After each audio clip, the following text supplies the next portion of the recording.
It is being recorded because we have high expectations. No, it's being recorded, broadcast to our armed forces. That's it, around the world. So without further ado, we'll turn it over to Manny. All right. Geez. Under so much pressure. I just want to let everybody know that this is not one of my favorite things to do, talk in front of the masses. So if I stumble a little bit, I would appreciate a little patience. But hopefully I won't stumble. Anyway, welcome everyone to our brand new clubhouse. My son Chris and I have been working on this restaurant for the last 4 years, and after many delays, including DEC nightmares, we finally had a successful opening a few weeks ago. And I hope you enjoy the space as much as we do. Our club is turning into exactly what I had hoped for, and I hope everyone feels the same. We're all Model T enthusiasts, looking to learn more while making new friends, willing to help each other. Surprisingly, there has been no fighting or bickering, and I'm truly happy about that. Let's keep it that way. I want to acknowledge and thank Jim, who does a lot of the background work for us. And this is the first stumble. Bada boom. He brings us all together every month. So how about a hand for Jim? I also want to thank Jimmy and John, who have added lots of technical experience and have added educational elements that are so valuable and appreciated by the club. They have made They have made our Model T Club absolutely legitimate. Thank you, gentlemen, for your contributions. Now, all right. I'm looking forward to this year's activities and hope to improve our club in many ways. But most importantly, let's drive those cars this summer. Amen. Tonight, we'll be looking into the exciting subject of accessory carburetors that were designed specifically for the Model T during its production years. I hope to entertain you with some history, a little humor, and a tiny bit of carburetor technology. When I ring this bell, you're expected to laugh.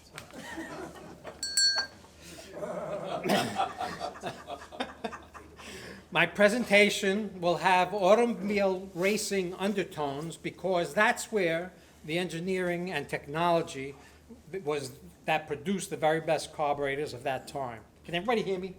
Oh, yes. Okay. I will also share with you information from forum members who own and have hands-on experience with some of the more important examples of these carburetors. My focus tonight will be on those special few.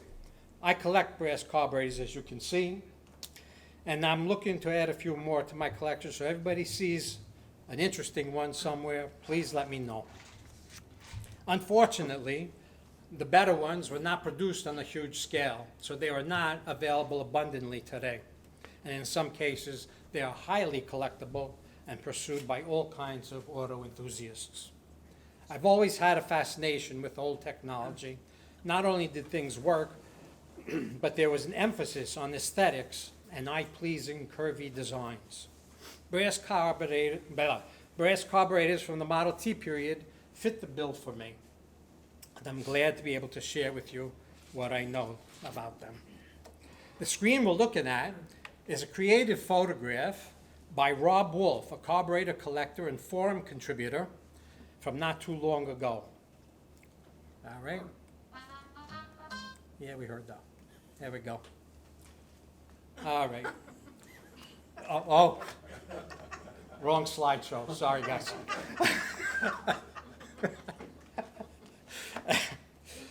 When I look at a photograph like this with a bunch of old carbs, I feel like a kid on Christmas morning and wishing they were all mine. How about the curves on this Schaebler carburetor? I believe it was because of this carburetor that the phrase "va va va voom" started. Okay.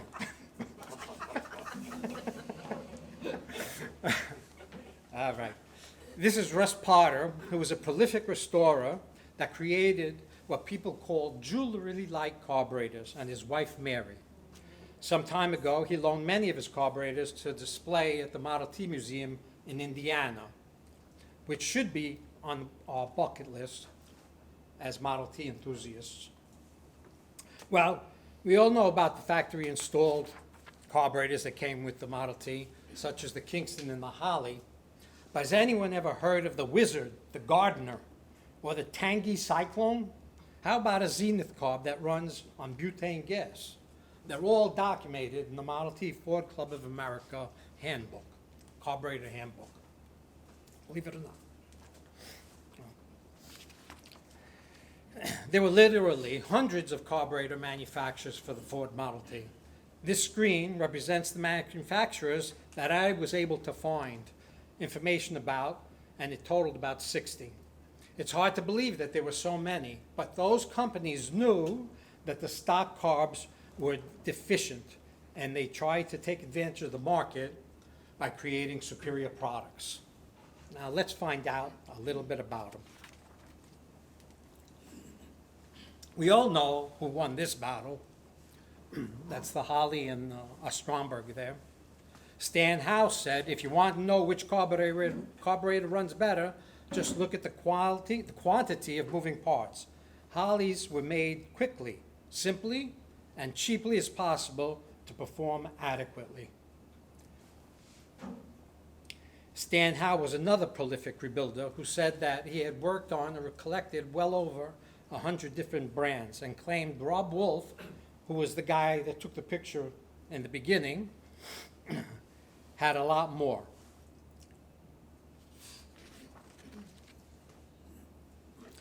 Here's some examples of Stan Howe's restoration work. A U&J and some Strombergs. Isn't that beautiful?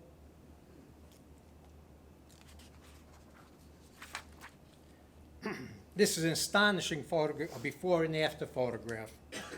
The skill level of these guys is just incredible. Now more about the manufacturers.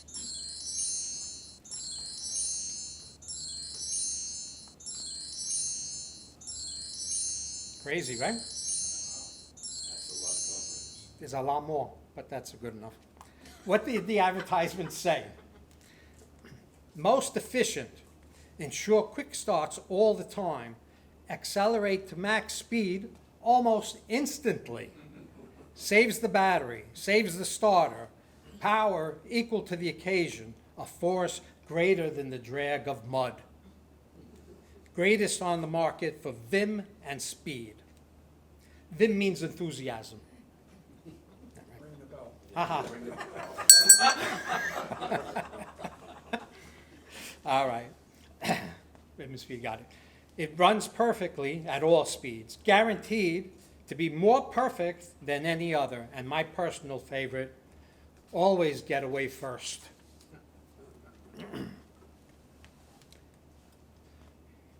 Here's what appears to be a U&J carburetor sales business. I wonder if that truck has a stock carburetor in it. This is my U&J setup. Stan said that the U&Js were one of the best performing carburetors of all time. The advertisement says 50% better gas mileage. That's a great sales motivator during any period of time. Despite all these manufacturers, there's very little documentation about most of these companies or their carbs that has survived. I've seen many discussions all over the internet where guys are trying to find related information or guidance on carburetor settings. The top performing carburetors for the Model T were Stromberg, U&J, Wheeler-Shebler, and Winfield. These carburetors will make any Model T drive and start dramatically better. I'm not advocating for these carbs to replace your Holly or Kingston. I'm just bringing to our attention what was and still is an improved alternative. There was another special one, and I'm excited to reveal to you that this one may be the holy grail of accessory carburetors. And that one is the Miller Master Carburetor. Henry Miller was a genius automotive inventor, a racing pioneer. He was a dominant force. Someone left? No. He was a dominating force in the automotive industry. Miller Racing Engines and Carburetors won Indianapolis and other races that mattered in the 1920s.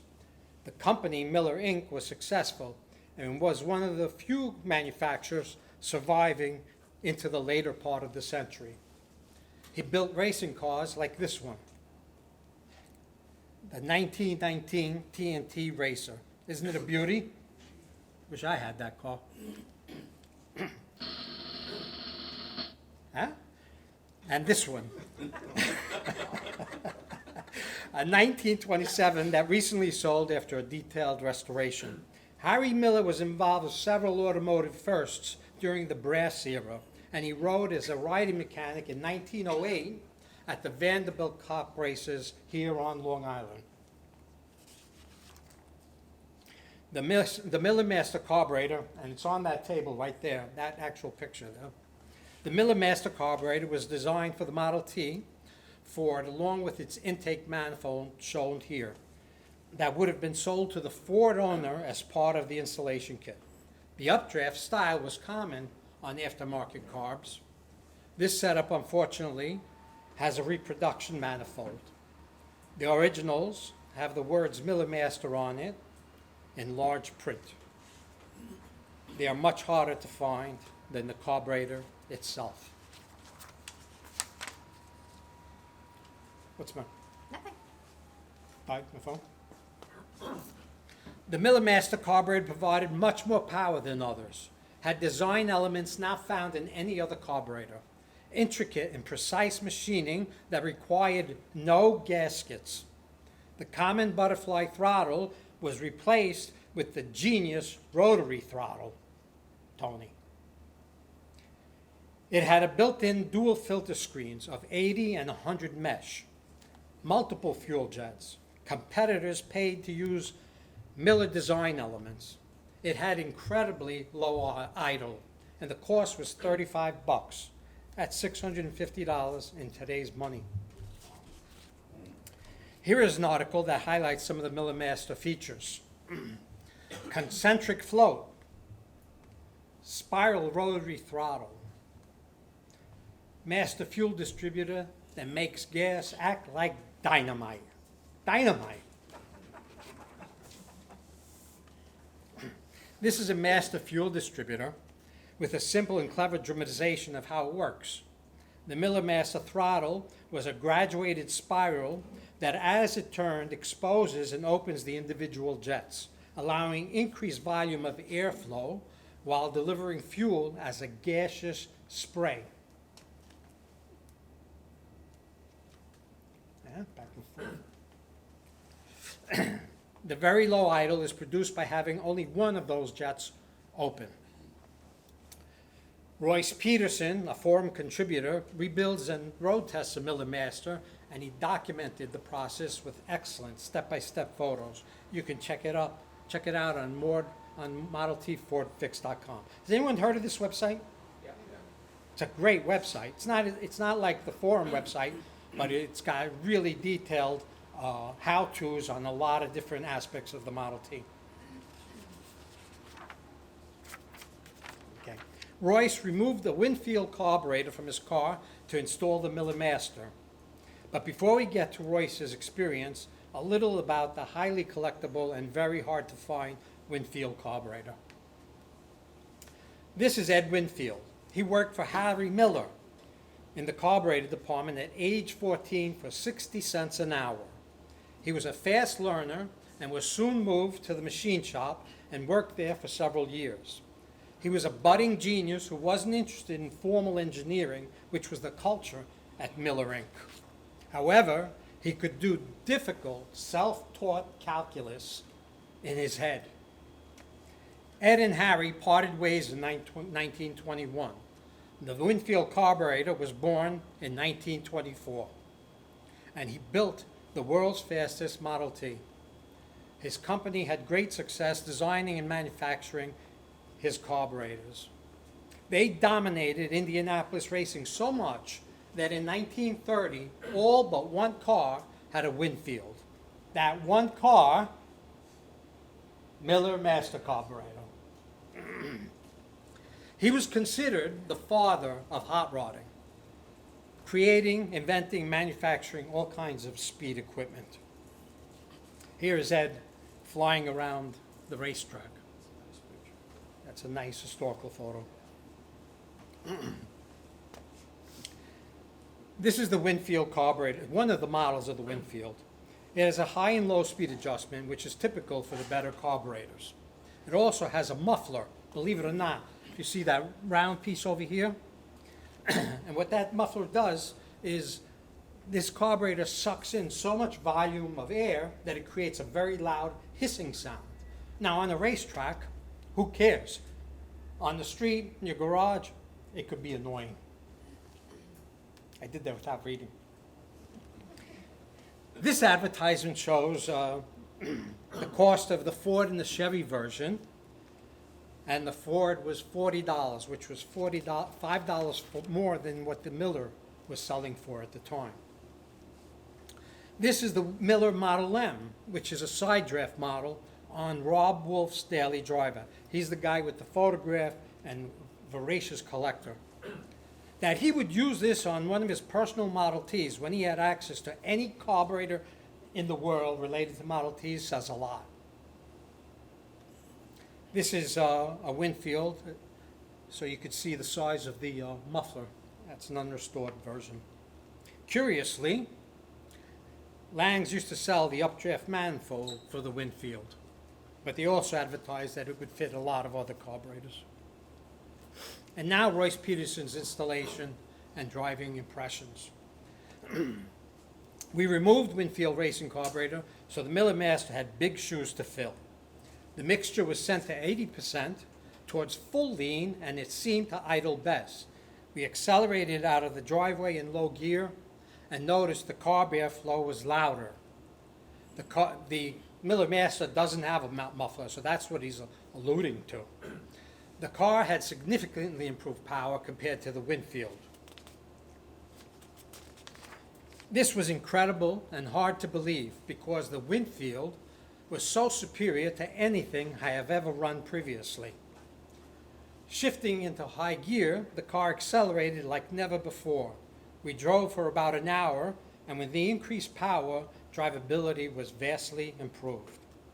I can't see going back to any of the stock Ford Model T carburetors after this.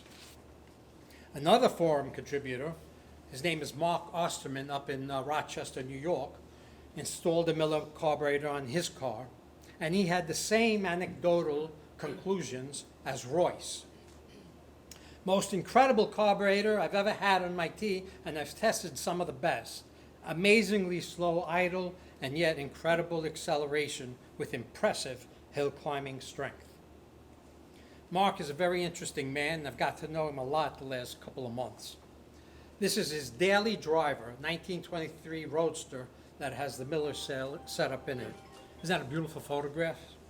That is his car. For the last 30 years, that's the car he drives. His wife has a better one, but that's it. Where does he live? Manny, Right. where does he live? Rochester, New York. He is actually a world-famous photographer that uses very early cameras and researches and teaches at the Eastman Museum in Rochester. He is also a very knowledgeable carburetor collector that has a terrific collection. He had a traveling medicine show years ago, and this is him with all his gizmos. Interesting guy. All right. These photos show his setup. The accelerator is on the steering column. That's the brass mechanism over there. It uses what's called a Bowden cable to control the carburetor linkage. It's similar to a bicycle cable and was part of the installation kit.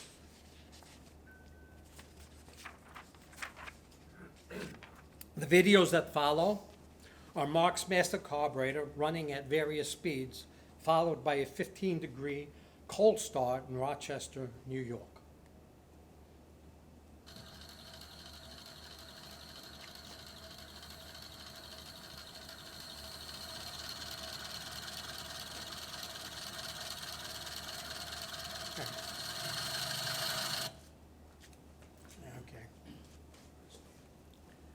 There's a little delay here and I couldn't figure it out, but it'll start up. This is 15 degrees, no choke, no nothing.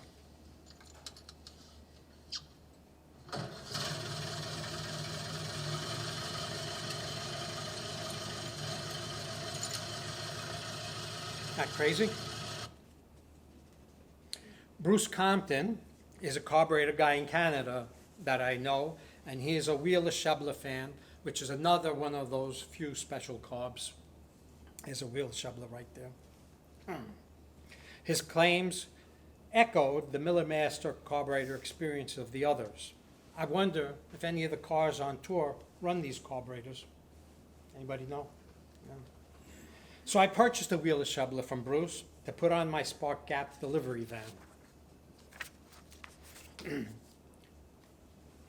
This is my delivery van, and I'm going to show off a little here by presenting to you what was done to it. Body by Dave Currier in Maine. Engine by Gold Devil Garage in Albany. Coil, starter, and generator rebuilt by David Woods in Michigan. Spoke rims by Hayes, found on eBay.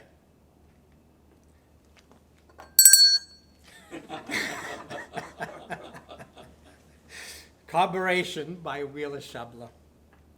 And relax, Tony. We all know I have nothing on your Alco truck, all right?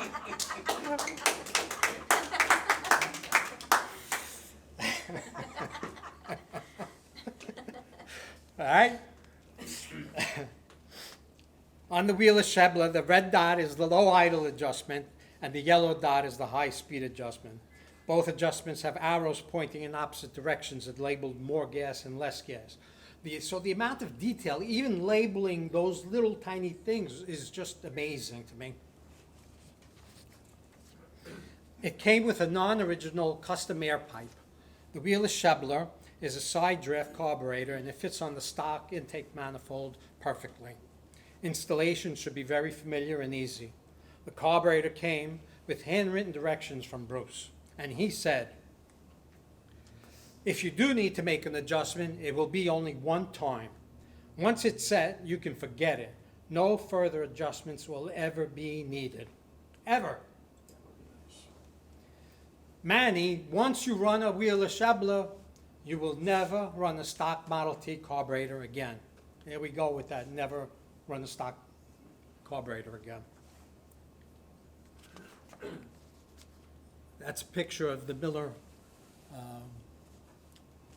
employees that were building those racing carburetors back then, and all other carburetors. So I installed the Wheeler Shebler carb so I can talk about it during my presentation tonight. I removed my Harley NH and had to lower and adjust the fuel line because the Wheeler Shebler is bottom fed. That took about 45 minutes. It's not one of my favorite things to do under a car, but I did it. I had to find bolts to attach the carb to the intake manifold because the Wheeler flange has narrower holes and they are threaded. A lot of these accessory carburetors are the same way. That done, I checked for gas leaks. The Wheeler Shebler was installed, and it was time to start the car. My engine was cold, and when it is, it takes several cranks before it starts. But at times, especially in the winter, it could be very stubborn. I could be trying for half an hour and it doesn't start. I'm hoping that I don't have to put the Harley back on if this doesn't work at this point. I pulled the choke and cranked twice. I turned the key and the battery position, and the engine started immediately. A free start. I never had a free start on my car, ever. And that, to me, I said, is it because of the Wheeler, or is it just a coincidence? I will find out. Now I'm listening to the idle. Without a doubt, it was idling much slower than I had ever heard before on any of my Model Ts. All my apprehension disappeared as I was so relieved that it worked as advertised. It has a pleasing, non-aggressive engine sound. Bruce Compton was right. No adjustments were necessary, at least so far.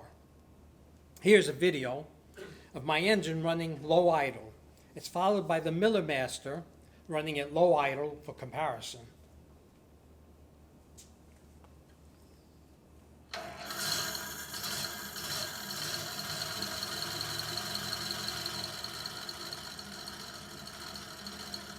Smooth, right? Okay. I have some problems with the videos. This is the Miller Master now. The guy in Rochester. See the difference? As nice as the Wheeler idles, clearly the Master carburetor is idling slower. This is where some of the fuel savings came into play that companies advertised and bragged about back then. Time for the road test. There's a steep incline on my block that my Model Ts have always struggled to climb. They would grind on the way up, even though it doesn't seem to be that steep. Probably from bottom to top, it's about 20 feet, so there is a little bit of an elevation. The next day was sunny but cold. The engine started immediately yet again.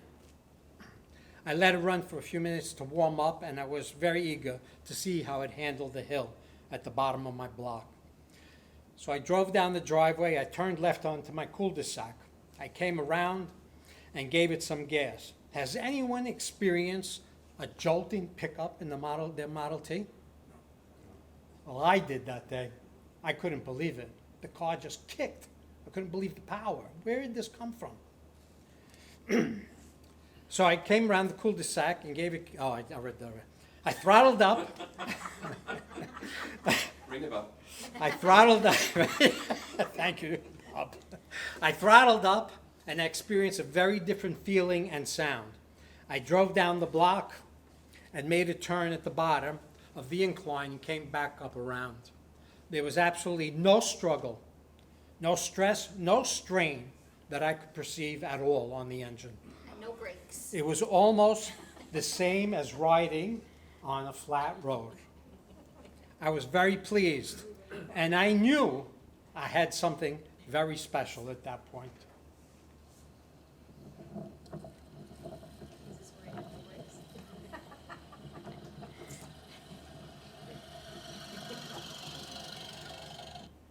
All right, it's a short video. I tried to, let's watch it one more time.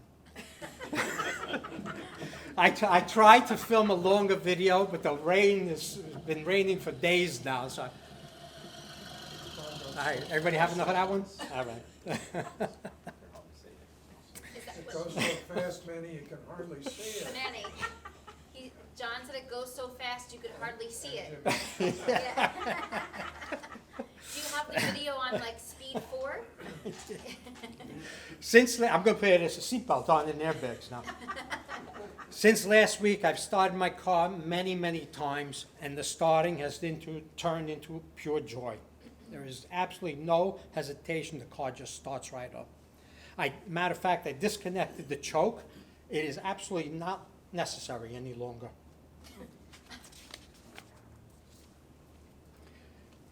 It looks like I can say that this accessory speedy carburetor may save me some gas, but it will save my starter and my battery, just as those 100-year-old advertisements claimed.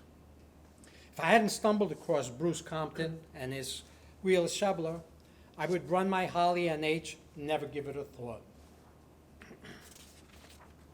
I hope you enjoyed my presentation and learned a little bit more about these special carburetors and the related history of our hobby and the companies that contributed high-end carburation technology for the Model T. Thank you for your patience.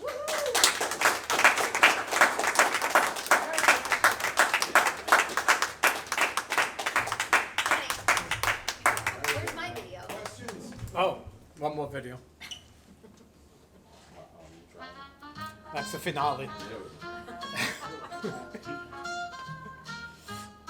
that went by so fast, I thought it was the beginning of Star Trek. Got